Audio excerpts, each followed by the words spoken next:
வணக்கம், நான் தர்மஸ்ரீ ராஜேஸ்வரன் பேசுகிறேன். நம்ம இன்றைய பதிவில் என்ன பார்க்க போகிறோம்னு கேட்டிங்கன்னா, ரொம்ப இன்ட்ரெஸ்டிங்கான ஒரு விஷயம். ப்ராஃபிட் அப்படிங்கிறது எந்த ஒரு பிஸ்னஸ் பண்ணாலும் எல்லாருக்கும் தேவைப்படுற விஷயம். ஒரு தனி மனிதர் ஒரு பிஸ்னஸ் பண்ணான்னா அவங்களுக்கும் தேவைப்படக்கூடிய விஷயம்.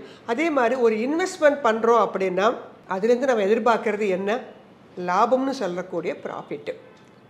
ஸோ இந்த ப்ராஃபிட் அப்படிங்கிறது ஷேர் மார்க்கெட்டுக்கு எந்த அளவு முக்கியம் அப்படின்னு பார்த்தீங்கன்னா ரொம்ப ரொம்ப முக்கியம். ஏன் அப்படின்னு கேட்டிங்கன்னா, ஒவ்வொரு குவார்ட்டர்லி ரிசல்ட்ஸில் என்ன அனௌன்ஸ் பண்ணுறாங்க? அந்த கம்பெனியுடைய ப்ராஃபிட் அண்ட் லாஸ். அதே மாதிரி இயர்லி ரிசல்ட், வருடாந்திர ரிசல்ட்னு ஒன்று கொடுப்பாங்க. அதில் என்ன டிக்ளேர் பண்ணுறாங்க? கம்பெனியோட ப்ராஃபிட் அண்ட் லாஸ். ஏன் அது ரொம்ப முக்கியமா? கண்டிப்பாக.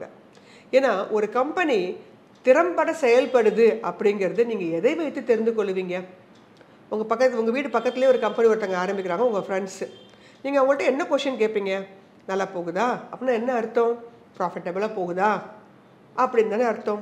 அப்போ ஒரு கம்பெனியுடைய ப்ராஃபிட் அப்படிங்கிறது ஒரு சின்ன கம்பெனியாக இருக்கட்டும், பெரிய கம்பெனியாக இருக்கட்டும், எந்த ஒரு கம்பெனியாக இருந்தாலும் சரி, எந்த ஒரு பிஸ்னஸாக இருந்தாலும் சரி, மிகவும் முக்கியத்துவம் வாய்ந்ததாக கருதப்படுது. அப்படி நம்மளுடைய ஷேர் மார்க்கெட்டில் அதிகமான அளவுக்கு, அதாவது மோஸ்ட் ப்ராஃபிட்டபிள் கம்பெனிஸ் யார் அப்படின்னு பார்க்க போகிறோம்.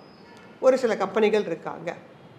ஸோ அந்த கம்பெனிகள் ஒரு நல்ல ப்ராஃபிட்டை வருடந்தோறும் கொடுத்துட்டு வர்றாங்க. ஆனால் நம்ம அந்த மாதிரி கம்பெனிகளில் என்ன பண்ணிடுவோம்? ஸ்கிப் பண்ணிடுவோம்.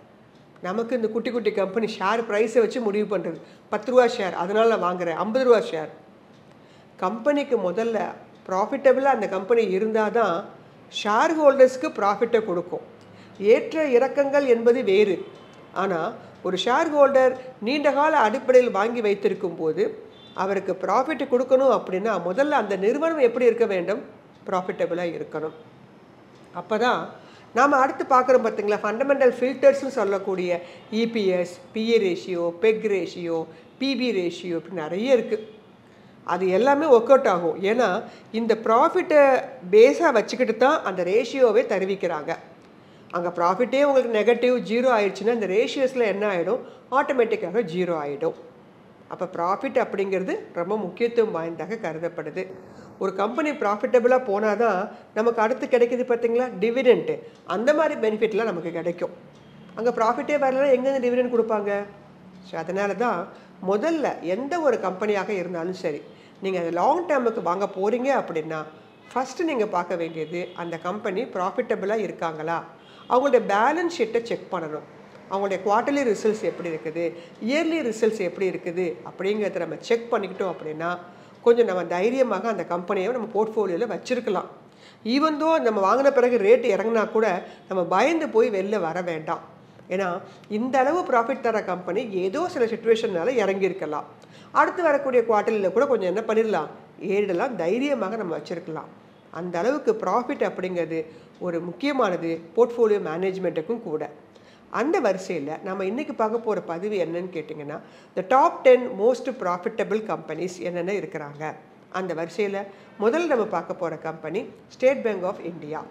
இவங்களுடைய ப்ராஃபிட் ஆஃப்டர் டேக்ஸ்னு சொல்லுவோம், பேட்டு 77,561 கோடி கொடுத்துருக்காங்க. இந்த கம்பெனியுடைய கரண்ட் மார்க்கெட் ப்ரைஸ் 804 அப்படிங்கிற இடத்துல ட்ரேட் ஆகிட்டு இருக்கு. மார்க்கெட் கேப் 7,42,833 கோடி. இவங்களுடைய ரெவென்யூ 4,90,937 கோடி.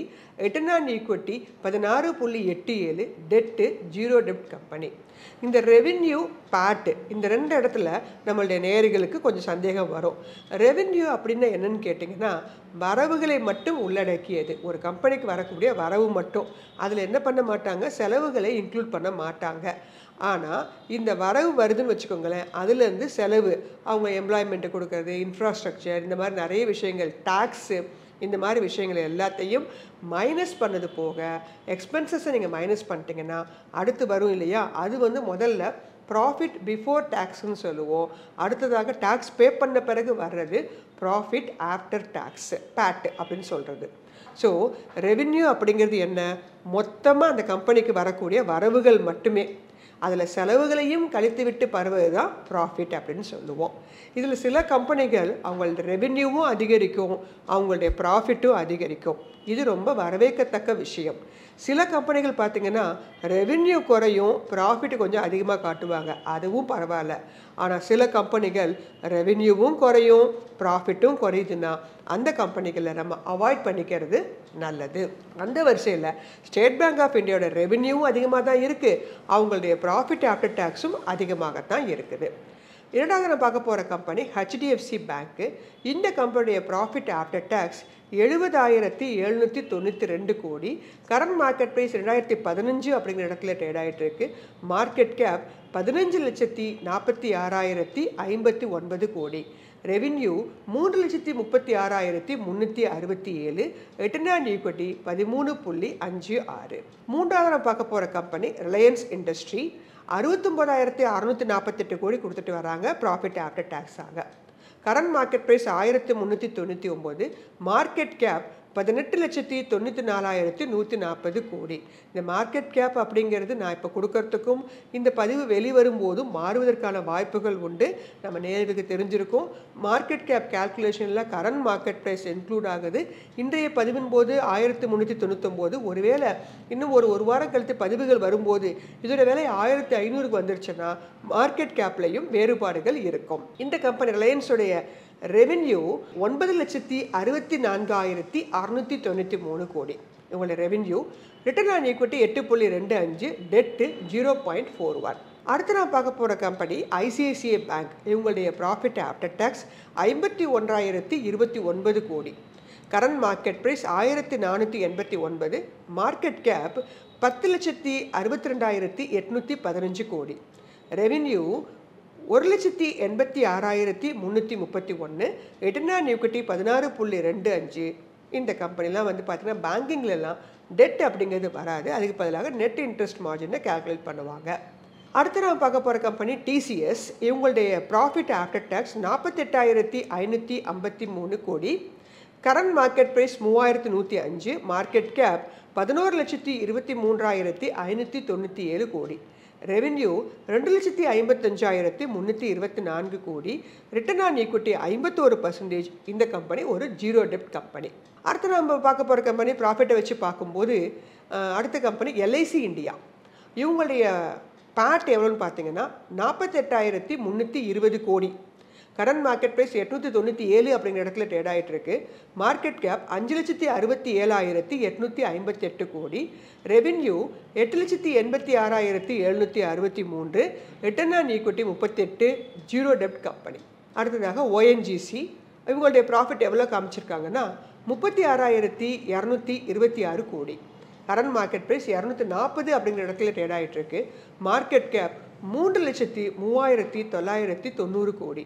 ரெவென்யூ 6,63,262 கோடியாகவும் ரிட்டர்ன் ஆன் ஈக்விட்டி 10 அப்படிங்கிற இடத்துல ட்ரேட் ஆகிட்டு இருக்கு. டெட்டு 0.45. கோல் இண்டியா 35,358 கோடி ப்ராஃபிட் காமிச்சிருக்கிறாங்க.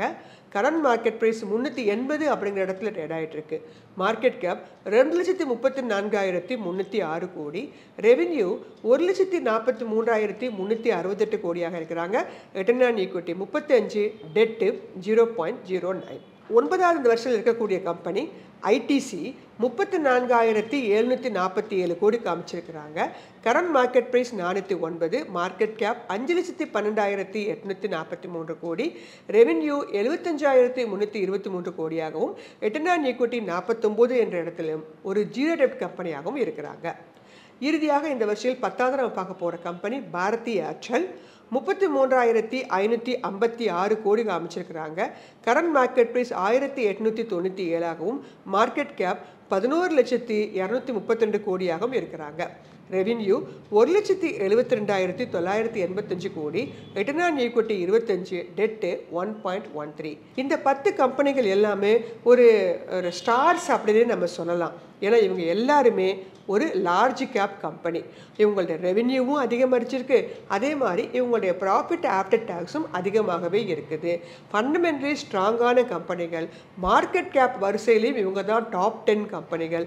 அதே மாதிரி ப்ராஃபிட்டை வச்சு பார்க்கும்போதும் இந்த கம்பெனிகள் எல்லாமே டாப் 10 கம்பெனிகளாக இருக்கிறாங்க. இதில் நீங்கள் எத்தனை கம்பெனிகளை உங்கள் போர்ட்ஃபோலியோவில் வச்சுருக்கீங்க அப்படிங்கிறத கமெண்ட்ஸில் சொல்லுங்கள்.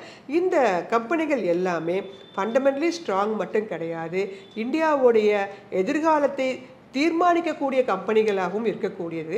ஸோ நீண்டகால அடிப்படையில் இந்த கம்பெனிகள் எல்லாமே மிகச்சிறந்த ஸ்டார்ஸாக ஜொலிக்கக்கூடியது என்று சொல்லி இந்த பதிவை நிறைவு செய்கிறேன். நன்றி, வணக்கம்.